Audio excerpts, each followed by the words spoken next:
जो हमें पूर्वजों से यहाँ ऋषि मुनियों के तप की वजह से हमें यहाँ पे मिली है। विश्व के साथ, प्रकृति के साथ एकता की भावना को खोज करने का एक तरीका है। योग आंतरिक आत्मा और बाहरी दुनिया के बीच संबंध को बढ़ाता है।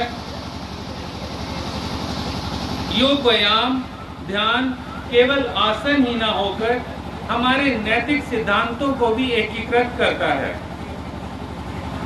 जैसे कहा गया है, योगस्य चित्त वृत्ति निरोधः, चित्त की वृत्तियों को रोकना ही योग है। जैसे हमारे जो महर्षि पतंजलि थे, उन्होंने अष्टांग योग का वर्णन किया है। उसमें आता है यम, नियम, आसन, प्राणायाम, प्रत्याहार, धारणा, ध्यान, समाधि। जो तीसरा नंबर है वो आसन।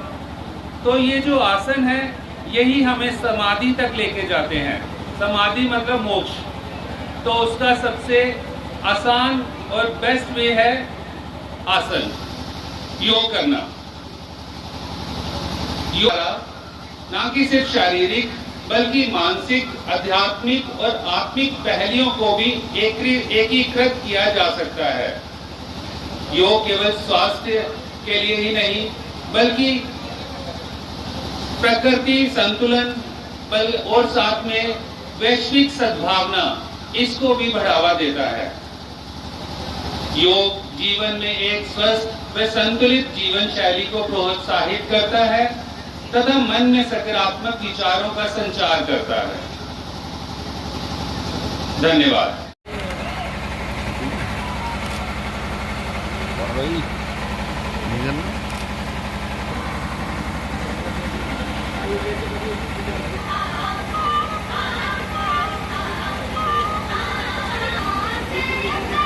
धन्यवाद।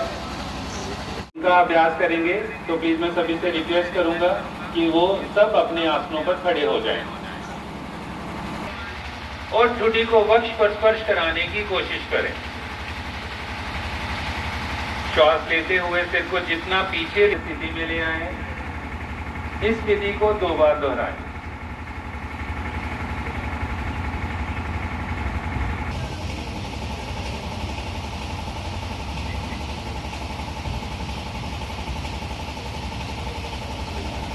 सिर को सामान्य स्थिति में ले आए। श्वास को बाहर छोड़ते हुए सिर को धीरे धीरे हो उतना नजदीक लेकर आए। श्वास को अंदर ग्रहण करते हुए सिर को सामान्य स्थिति में लाए। श्वास को बाहर छोड़ते हुए सिर को आराम से दाईं ओर घुमाएं, जिससे ठुड्डी और कंधे एक सीट में हो। बाहर छोड़ते हुए सिर को बाईं ओर घुमाएं। श्वास को अंदर लेते हुए सिर को सामान्य स्थिति में लाएं। अब इसी विधि को 2 बार दोहराएं।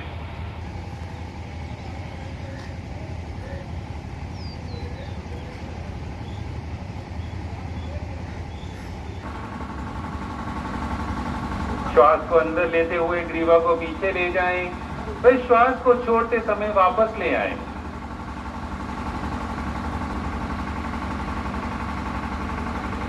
सिर को सामान्य स्थिति में लाएं, हाथों को नीचे कर लें।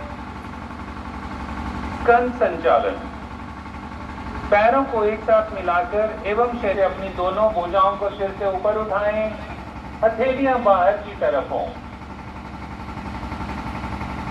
को आगे वक्ष तल की ओर मिलाते हुए पहले 3 बार सुई की दिशा में घुमाएं, चक्राकार।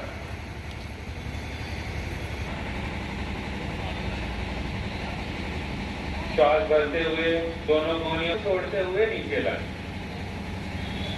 सामान्य की दाईं हथेली बाएं कंधे को छुए। श्वास को अंदर लेते हुए पूर्व स्थिति में वापस आ जाएं। अब श्वास को बाहर छोड़ते समय शरीर को दाईं ओर घुमाएं, जिससे कि बाईं हथेली दाएं कंधे को छुए। अब श्वास को अंदर लेते हुए एक चक्र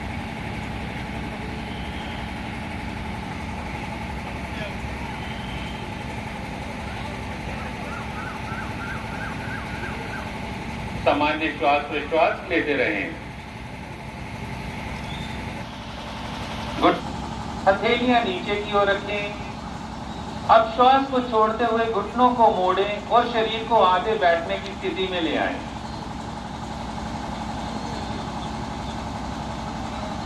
श्वास को शरीर के अंदर गहन करते हुए शरीर को सीधा, श्वास को छोड़ते हुए हाथों को वापस नीचे ले आएं। अब इसी विधि को 2 बार दोहराएं।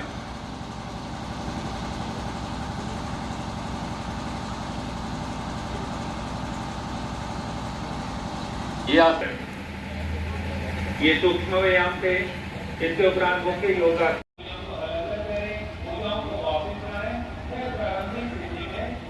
के अंदर लेते हुए दोनों हाथों को ऊपर ले जाकर दोनों हथेलियों को नमस्कार मुद्रा में जोड़ें। सामान्य रूप से श्वास लेते रहें।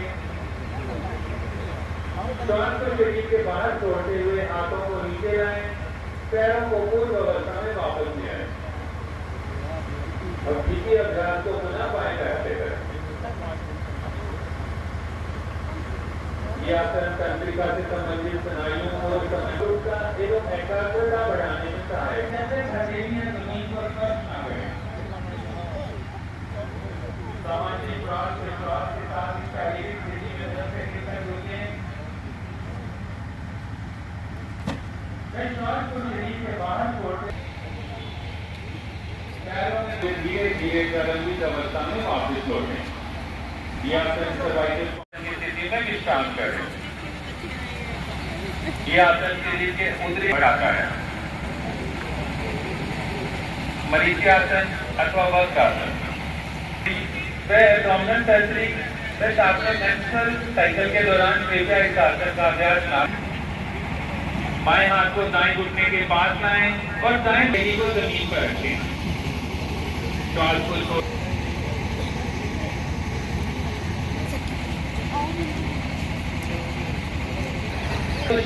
दें। ये स्थिति हर्निया कैंसर के पेशेंट कृपया इस आसन का अभ्यास ना करें। अब अपने दोनों पैरों को आपस में मिला लें। हाथों को शरीर के ठीक बगल में कंधों के दाएं बाएं ऐसे रखें कि हथेलियां और कोहनियां जमीन पर टिकी रहें। बिना हाथों की स्थिति में कोई परिवर्तन लाए हुए धीरे धीरे श्वास अंदर लेते हुए सिर और छाती को नाभि क्षेत्र तक ऊपर उठाएं। ये सरल भुजंगासन है। पुनः वापस लौटते हुए सिर को जमीन पर टिकाएं।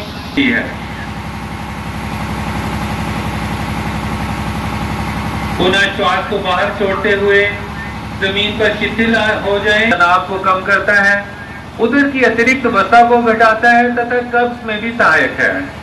पीठ दर्द और श्वास नली से संबंधित समस्याओं के नियंत्रण में भी अत्यंत लाभदायक है। से संबंधित व्याधियों में कृपया इस आसन का अभ्यास सावधानी पूर्वक करें। अब ठोड़ी को जमीन पर टिकाकर दोनों हाथों को शरीर के बगल में रख लें। ध्यान रहे कि हथेलियां ऊपर की ओर हों। अब श्वास अंदर खींचे व घुटनों को मोड़े बिना पैरों को जमीन से जितना अधिक हो सके उतना अधिक ऊपर उठाएं। हाथों को इस तरह दबाएं कि शरीर जमीन से आसानी से ऊपर उठ सके। इस स्थिति में 10 से 30 सेकंड तक बने रहें। वह सामान्य रूप से श्वास प्रश्वास लेते रहें। अब श्वास बाहर छोड़ते हुए पैरों को जमीन पर वापस ले आएं। जैसे कहा गया है इंटरनेशनल योगा डे। हम धन्यवाद करते हैं सबसे पहले प्रधानमंत्री जी का कि जिन्होंने तो पूरे भारतवर्ष में नहीं बल्कि पूरी दुनिया में ये योगा को प्रमोट किया। और आज इस समय जब हम योगा का यहाँ पर शिविर लगा रहे हैं तो पूरे विश्व में 110 देशों में तकरीबन ये इस तरह के कार्यक्रम चल रहा है।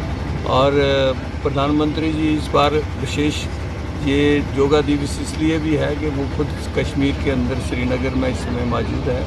और मैं सभी देशवासियों को, सभी कठुआ वासियों को ये अनुरोध करना चाहता हूँ कि योगा जो है ये हमारे लिए, जो हमारे ऋषि मुनि थे, जो हमारे पूर्वज थे, उन्होंने बड़ी एक नियामत दी है हमें। ये सब मर्जों की दवा है, तो इसलिए हम इसको अपनी ज़िंदगी में अपनाएं और अपने आप को, अपने परिवार को और अपने समाज को तंदुरुस्त रखें, खुशहाल रखें। बहुत बहुत धन्यवाद। सरकार लोग इसको अपना रहे हैं। आप सबको मुबारक आज योगा दिवस के दिन पे, जो आज 21 जून को यहाँ मनाया जा रहा है स्पोर्ट्स स्टेडियम कठुआ में। तो ये एक नरेंद्र भाई मोदी जी का बहुत ही बड़ा एक समझ लो कि पूरी दुनिया को स्वस्थ रखने का एक जो उन्होंने पहल की है, वो आपने देखा होगा कि हमें कितना गर्व है, कितनी खुशी है कि आज 175 कंट्रीज़, 175 कंट्रीज़ जो इसको मना रहे हैं, योगा को अपना रहे हैं। तो ये हमारे प्रधानमंत्री का है कि उनको आज फॉलो कर रही है पूरी दुनिया। आज हमारे प्राइम मिनिस्टर साहब को फॉलो कर रहे हैं, ये हमारे लिए गर्व की बात है। बहुत ही हमारे प्राइम मिनिस्टर साहब, ये एक ऐसा है योगा है कि योगा दिवस और योगा करना समझ लो कि तकलीफ थोड़ी सी है लेकिन सुख पूरी उम्र का है। पूरे हम परिवार के साथ इसको करें, हमारा पूरा समाज, हमारे बच्चे, हमारे बुजुर्ग स्वस्थ रहें। तो मेरा यही है निवेदन है सब लोगों से, मातृशक्ति से, बच्चों बुजुर्गों से कि सारे के सारे इसके लिए 15-20 मिनट रोज़ निकाल लें तो आपका स्वास्थ्य ठीक होगा, शरीर ठीक होगा, तो हम आगे बढ़ेंगे। मैं यही मुबारक देता हूँ आप सबको और पूरे देश को कि इस योगा को हम अपनाएं और अपने आप को स्वस्थ और तंदुरुस्त बनाएं। जय हिंद, जय भारत। आए थे और पूरी दुनिया को उन्होंने एक लाइन पे लेके खड़ा किया और आज शरीर को स्वस्थ करने का मात्र एक ही विकल्प रहा हमारे पास। तो किस प्रकार क्योंकि आपने सही कहा कि योग जो है पूरी दुनिया में जो है भारत की धरोहर बना रहा है और ये बड़ा अच्छा कहने का है कि योग हमारे कर्मों में भी कुशलता लाता है। योग करने से शारीरिक तंदुरुस्ती तो आती है जैसे आपने बताया, उसके साथ साथ हमारा स्वाभिमान बढ़ता है, हम आत्मनिर्भर बनते हैं, हमारा मानसिक संतुलन अच्छा होता है।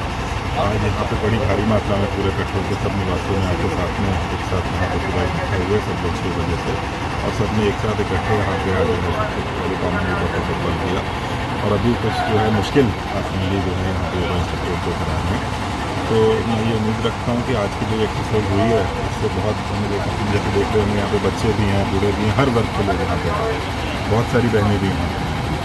तो मेरा यही एक जो है विश्वास है कि आज लोग यहाँ से प्रेरित होकर जाएंगे और योग को अपनी आम जिंदगी में रोज़ का जो है अपना भाग बनाएंगे और रोज़ योग करके कोई ना कोई फ़ायदा उससे जरूर। तो सब क्या देखते हैं योगा कितना ज़रूरी है लोगों के लिए, और जैसे डेली रूटीन में हम लोग सारे कार्य करते हैं तो योगा का क्या मतलब है?